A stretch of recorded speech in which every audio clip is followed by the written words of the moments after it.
You ask Tiger to solve. This deals with linear equations with one unknown.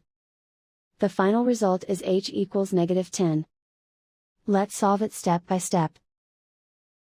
Group all h terms on the left side of the equation. Subtract 4h from both sides. Group like terms. Simplify the arithmetic.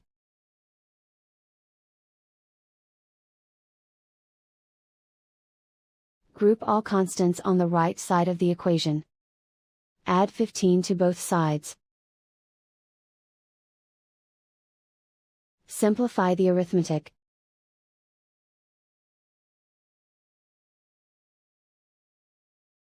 Isolate the h. Divide both sides by -1.5. Cancel out the negatives.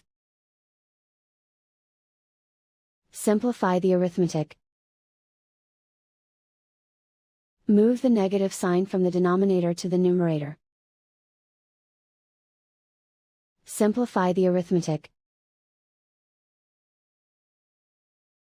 And so the final result is h equals -10.